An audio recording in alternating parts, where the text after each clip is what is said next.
Hi, I'm Dr. Keith Johnson. We live in a very troubled world, don't we?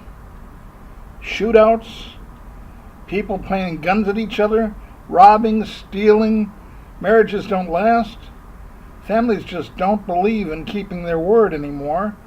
We're in a lot of trouble. Drugs, suicide is one of the worst killers of teenagers.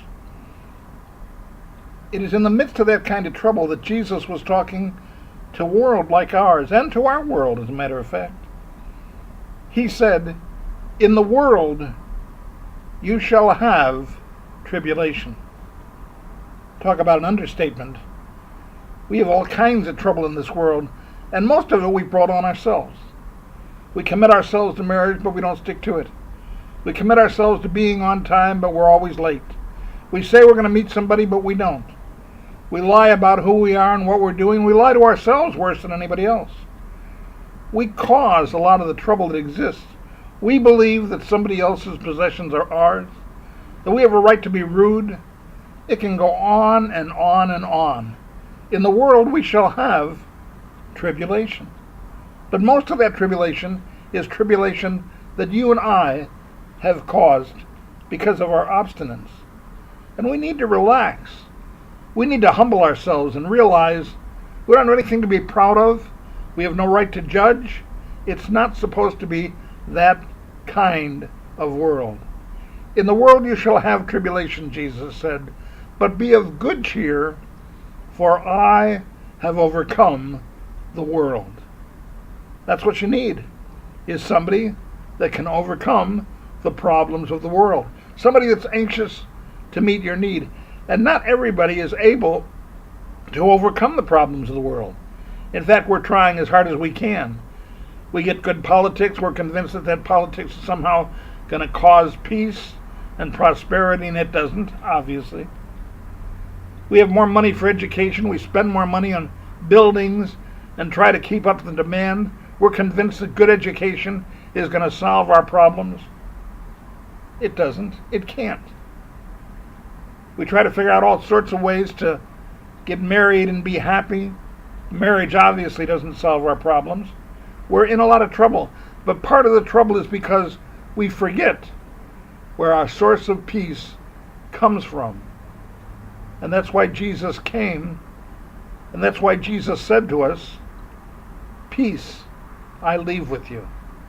My peace I give unto you, not as the world giveth give I unto you. Let not your heart be troubled, neither let it be afraid." It doesn't make a lot of sense what we try to straighten out. We have our own selfish obstinance. We insist on trying to get what we want first, and we forget that God made us for His glory. He wants to know us. He wants to live in us. He wants us to experience His peace. He wants to give us the hope and the purpose that we so desperately need to live properly. And in order to understand God, we've got to communicate with Him. But we don't. We ignore Him. We decide somewhere in our obstinance that we have a right to live and act the way we want to, and we just don't have to listen to Jesus. What a mistake that is. The God who loves us and died for us to take care of our sin, who wants to live in our heart and give us the guidance that we so desperately need. He said, "Peace I leave with you. My peace I give unto you, not as the world giveth give I unto you. Let not your heart be troubled, neither let it be afraid." In another area of the Bible, He said, "I've come that you might have life, and that you might have it more abundantly." He didn't just come to give us life. He came to give it to us more abundant.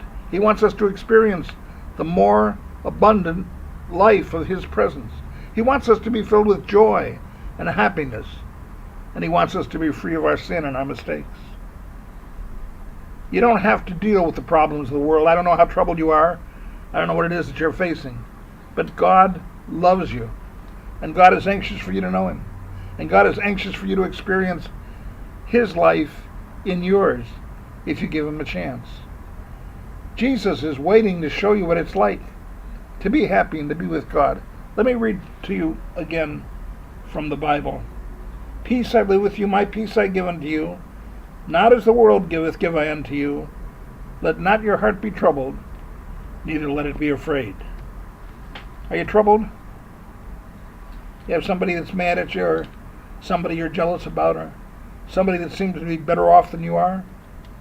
Maybe you need to go to Jesus and say, Lord, I need to find my contentment in you and your personality and in your love and in your forgiveness and in your grace.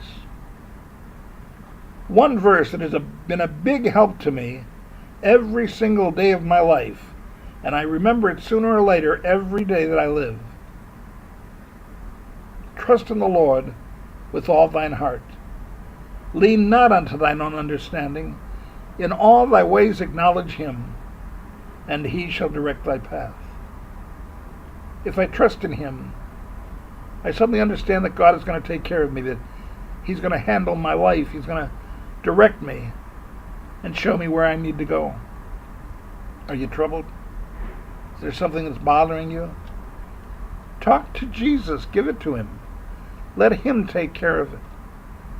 You lost your peace. You don't have peace. You haven't had peace in a long time. Give yourself a chance to experience God's peace in your life. Jesus said he'd give it to you. Peace I leave with you. My peace I give unto you. Not as the world giveth, give I unto you. Let not your heart be troubled, neither let it be afraid.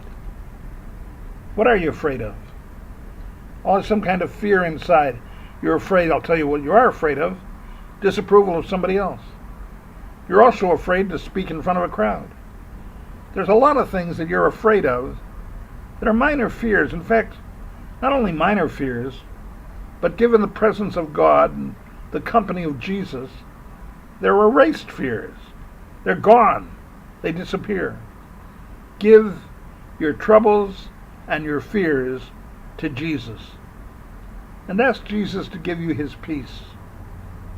Change your life. And it'll change the life of those who know you.